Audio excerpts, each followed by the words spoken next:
चलिए तब आज आइए हम आप लोगों को हिंदी का बेस चालू कर रहे हैं। हिंदी का बेस स्टार्ट कर रहे हैं और इसमें जितने भी हिंदी में सब हैं सबको अब आप लोगों को हम क्या करेंगे, पढ़ाएंगे। इससे पहले आपको हम संधि पढ़ाए हैं, संधि के बाद अब आपको हम स्टार्ट कर रहे हैं हिंदी शुरुआत से, और इसमें आपको सब कुछ देखने को मिलेगा। तो चलिए आइए देखते हैं। पहला आपका क्या है, स्टार्ट होती है हिंदी भाषा से। कोई भी विषय हो वो किससे स्टार्ट होती है, भाषा से। तो आपका भाषा पे पहला प्रश्न बन जाता है कि भाषा क्या है, भाषा क्या है, भाषा क्या है या भाषा किसे कहते हैं।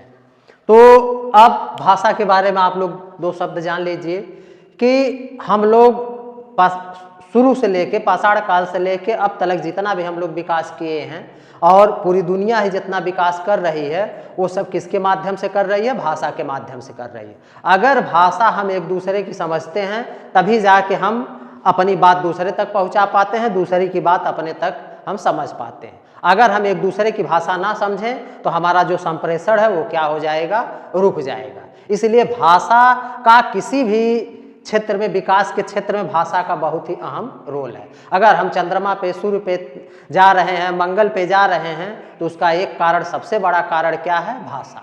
क्योंकि हम जब तक एक दूसरे की भाषा नहीं समझ पाएंगे तब तक हम कुछ भी कर नहीं सकते। एग्जाम्पल के तौर पे ले सकते हैं कि अगर आप कोई भी भाषा, मान लीजिए आप फारसी भाषा बोल रहे हैं, मैं हिंदी भाषा बोल रहा हूँ और हमें फारसी का ज्ञान नहीं है, तो आप क्या बोल रहे हैं हमारे पल्ले नहीं पड़ेगा, हम हिंदी आपको बोल रहे हैं आपके पल्ले भी नहीं पड़ेगा, और हम एक दूसरे के साथ अपना संचार नहीं कर सकते। हम आपको कुछ कहेंगे, आप हमको कुछ कहेंगे, हम एक दूसरे की बात को समझ नहीं सकते। तो बात को समझने के लिए सबसे जरूरी है भाषा का जानना। जब हम भाषा, एक दूसरे की भाषा को जानते रहेंगे तभी हम मतलब अच्छा अपना संचार एक दूसरे के साथ कर सकते हैं। आप देख रहे हैं कि अभी इतिहास आप खोलेंगे तो इतिहास के पन्नों में जाएंगे तो आपकी एक सभ्यता आती है, सिंधु घाटी की सभ्यता। सिंधु घाटी की सभ्यता में आज भी वहाँ की जो भाषा है अभी तक उसको पढ़ा नहीं गया है कि वह किस तरह की, किस लिपि में लिखी गई है। हाँ, एक इतिहासकार जेम्स प्रिंसेप, वह पढ़ने का दावा किए हैं लेकिन वह भी बहुत उसमें सफल नहीं हो पाए। तो भाषा एक ऐसा माध्यम है जिसके द्वारा हम अपना क्या करते हैं, विकास करते हैं, अपने भावों को भी एक दूसरे तक क्या करते हैं, पहुंचाते हैं। अब भाषा संस्कृत शब्द है। भाषा क्या है, भाषा इससे संस्कृत, संस्कृत के भाष शब्द से बनी है। किस शब्द से बनी है, भाष शब्द से बनी है। भाष का क्या मतलब होता है, भाष का मतलब होता है कि अपनी वाणी को या अपनी बातों को दूसरे तक क्या करना, पहुंचाना। भाषा संस्कृत के भाष शब्द से बना है। भाष का अर्थ होता है अपनी भाषा को या अपनी वाणी को दूसरे तक क्या करना, पहुंचाना, जो कि वह क्या कर सके, समझ सके। अब आप एक मिनट के लिए इस तरह से सोचिए कि हम जो बोल रहे हैं आप समझ नहीं पा रहे हैं, तो ये बताइए आपके ऊपर कोई फर्क पड़ेगा, नहीं पड़ेगा। अब आप ये सोचिए कि घर में आप जो बात बोल रहे हैं आपके घर वाले नहीं समझ पा रहे हैं, तो ये बताइए कि क्या होगा, पूरी सिस्टम क्या हो जाएगा, डिस्टर्ब हो जाएगा। तो आप कह सकते हैं भाषा का बहुत ही अहम रोल है। चाहे वह कोई भी भाषा हो, जब तक आप उस भाषा को नहीं जानेंगे तब तक आप दोनों के अंदर संचार व्यवस्था, संप्रेषण नहीं हो सकता।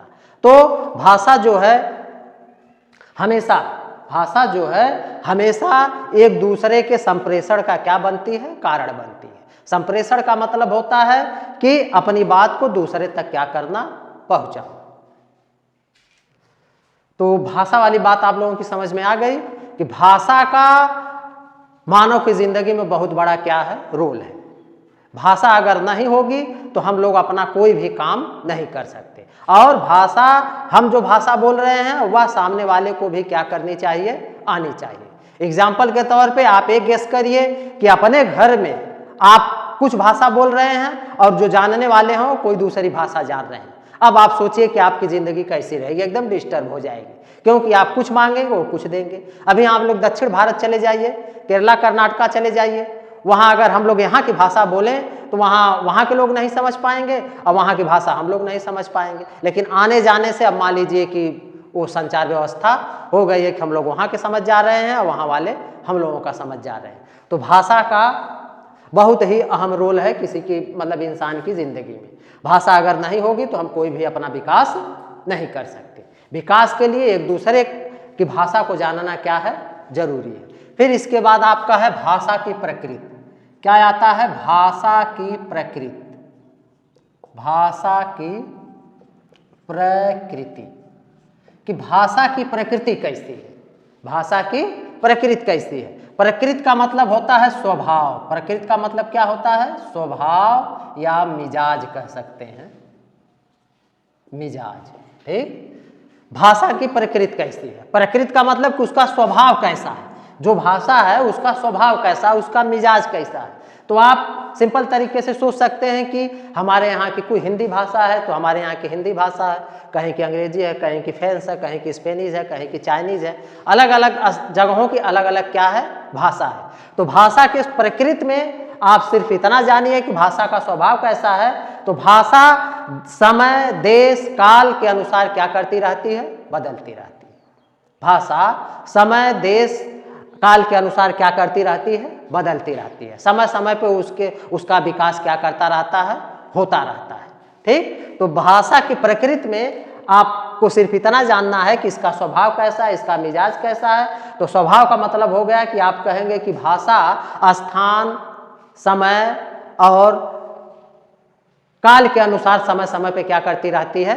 बदलती रहती है और इसका विकास क्या करता रहता है? होता रहता है। यही क्या है? भाषा की क्या है? प्रकृति। जिस तरह से आप कह सकते हैं, जैसे देखते हैं कभी कभी बरसात का पानी आता है तो पानी जब बहता है तो वो अपना रास्ता खुद बना लेता है, कहाँ से उसको जाना है, कहाँ से नहीं जाना है, कहीं ऊंच जमीन है, कहीं नीची जमीन है। तो नीची ऊंची जैसे भी होता है, जो जल है वह अपने अनुसार अपना रास्ता क्या कर लेता है? बना लेता है। उसी तरह से भाषा है। भाषा भी समय देश काल के अनुसार अपने आप अपना विकास स्वयं क्या करती रहती है? करती रहती है। ठीक। तो इसको क्या कहेंगे? भाषा की प्रकृति में आपका ये आएगा। बात समझ में आई कि भाषा की प्रकृति कैसी है? तो आप प्रकृति का मतलब होता है स्वभाव, प्रकृति का मतलब क्या होता है? स्वभाव। स्वभाव का मतलब कि भाषा का कैसा स्वभाव। तो आपको एग्जाम्पल दिए कि जब बारिश होती है, पानी बरसता रहता है, तो जल को जरूरत नहीं होती कि किधर से जाना है, जल अपना पानी अपना रास्ता खुद बना लेता है। अब उसके अनुसार जमीन के अनुसार वो अपना रास्ता बना लेता है। उसी तरह से भाषा भी है। भाषा भी समय समय पे अपना विकास क्या करती रहती है? करती रहती है। ठीक। इसके बाद आपका आता है हिंदी का विकास या नामकरण आप कह सकते हैं। नामकरण यानी जो हमारी हिंदी भाषा है इसका नामकरण किस प्रकार से हुआ, कैसे कैसे क्या हुआ। चलिए आइए देखिए, हिंदी का विकास, हिंदी का विकास या नामकरण। अब आप हिंदी के नामकरण के बारे में जानेंगे कि हिंदी का नामकरण कैसे कैसे क्या हुआ, कि हिंदी शब्द जो है हम लोग जिसको जानते हैं उसका कैसे क्या हुआ। तो आइए देखते हैं कि हिंदी का नामकरण कैसे हुआ। तो सबसे पहले आप देखेंगे कि हिंदी, जो हिंदी हम लोगों की क्या है? मातृभाषा है। हिंदी हम लोगों की क्या है? मातृभाषा है। तो इसका नामकरण कैसे हुआ है? एक कहावत है, हिंदी हिंदू हिंदुस्तान। एक हिंदी हिंदू हिंदुस्तान। ठीक। ये आपका क्या है? ये आपका फारसी शब्द है। कौन सा शब्द है? किस शब्द से बना है? फारसी शब्द से बना है।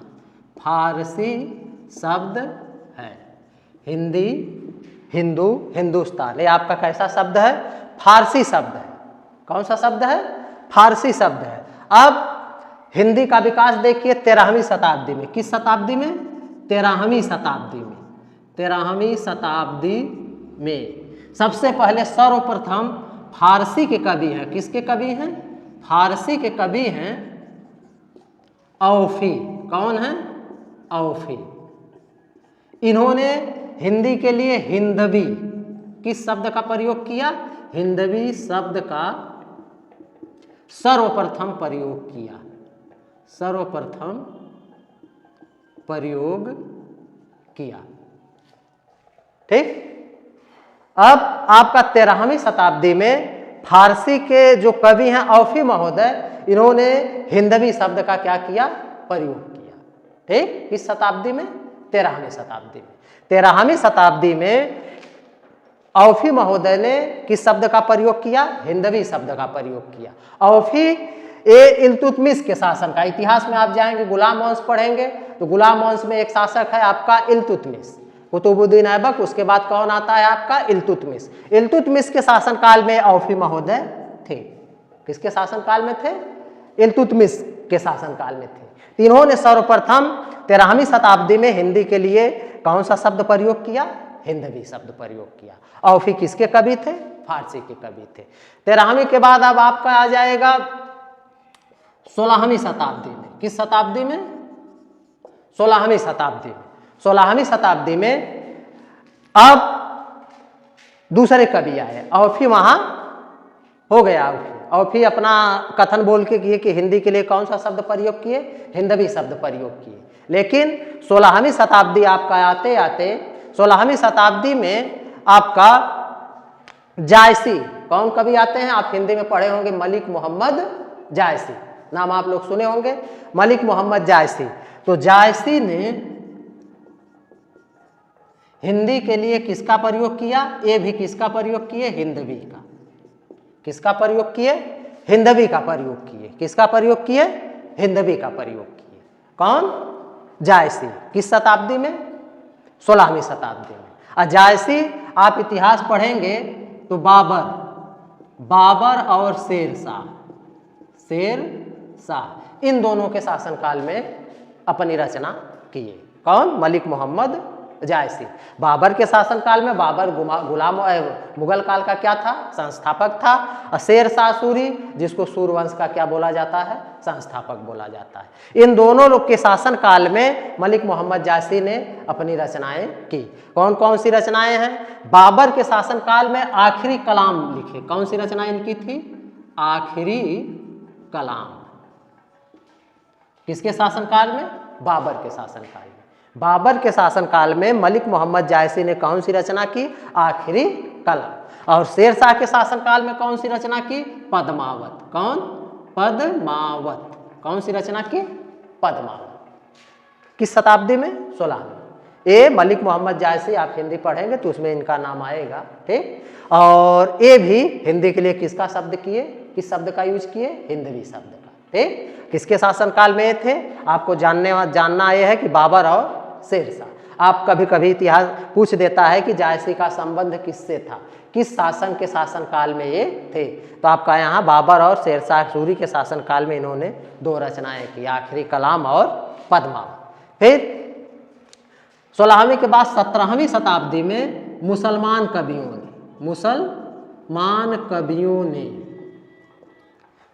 कवियों ने हिंदी और हिंदवी शब्द का प्रयोग किया। किसका? हिंदी और हिंदवी, इन दोनों शब्दों का क्या किया? प्रयोग किया। देख रहे हैं 13वीं शताब्दी में औफी महोदय ने हिंदी के लिए हिंदवी शब्द का प्रयोग किया। 16वीं शताब्दी में मलिक मोहम्मद जायसी ने हिंदवी शब्द का प्रयोग किया। इसके बाद 17वीं शताब्दी में मुसलमान कवियों ने हिंदी और हिंदवी शब्द का क्या किया? प्रयोग किया। इसके बाद 18वीं शताब्दी आते अंग्रेजों ने, कौन? अंग्रेजों ने हिंदी की जगह क्या कर दिया? हिंदुस्तान। क्या बोल दिया? हिंदुस्तान। कौन सा नया नाम दिया? हिंदुस्तान। अंग्रेजों ने नाम दे दिया। कौन सा नाम दे दिया? हिंदुस्तान। बात समझ में आई? कौन शताब्दी में? 17वीं शताब्दी में। 18वीं शताब्दी में अंग्रेजों ने कौन सा नाम दिया? हिंदुस्तान। इतना नामकरण होने के बाद अंत में हमारे मतलब हम लोगों ने कौन सा शब्द स्वीकार किया? हिंदी। कौन सा शब्द स्वीकार किया? हिंदी। लेकिन भारतीय जनमानस में कौन सा शब्द आया? हिंदी शब्द आया। हिंदी शब्द को बोलना ही हम लोगों ने क्या किया? स्वीकार किया। ना कि हिंदवी, ना ही हिंदुस्तान, बल्कि हम लोगों ने कौन सा शब्द स्वीकार किया? हिंदी शब्द। तो इस तरह से विकास हिंदी का होते होते होते लास्ट में हम भारत वालों ने किस शब्द को स्वीकार किया? हिंदी शब्द को स्वीकार किया। ये है आपका क्या? हिंदी का विकास। आपका है कि हिंदी का विकास या हिंदी का नामकरण, तो आप एक बार फिर हिंदी, हिंदू, हिंदुस्तान, ये फारसी शब्द हैं, ठीक, फारसी के शब्द हैं। इसके बाद 13वीं शताब्दी में फारसी कवि औफी महोदय ने, ठीक, औफी महोदय ने कौन सा नाम दिया? हिंदवी। फिर 16वीं शताब्दी में मलिक मोहम्मद जायसी ने ये भी कौन सा नाम दिए? हिंदवी। ये किसके शासनकाल में 2 रचनाएं की? आखिरी कलाम बाबर के शासनकाल में और शेरशाह सूरी के शासनकाल में पद्मावत। थोड़ा सी जानकारी के लिए आप जान लीजिए, बाबर कौन था? बाबर मुगल वंश का क्या था? संस्थापक था। शेरशाह सूरी कौन थे? ये सूर साम्राज्य के क्या थे? संस्थापक थे। 17वीं शताब्दी में आप जानते हैं यहाँ पे मुसलमानों का भी अधिकार था हमारे देश पे, तो मुसलमान कवियों ने हिंदी और हिंदवी 2 नाम दिए। कौन सा नाम दिए? हिंदी और हिंदवी। इनके बाद 18वीं शताब्दी में जब अंग्रेजों का हमारे देश पे कब्जा था उस समय, तो 18वीं शताब्दी में इन लोगों ने हिंदी की जगह क्या नाम दिया? हिंदुस्तान। हिंदुस्तान नाम दिया।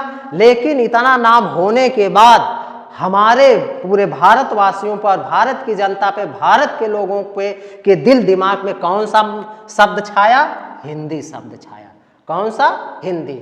उन लोगों ने हिंदी ही कहना क्या किया? स्वीकार किया। हिंदी को ही उन लोगों ने अपना क्या मान लिया? मातृभाषा या राष्ट्रभाषा कह सकते हैं। बात समझ में आई? चलिए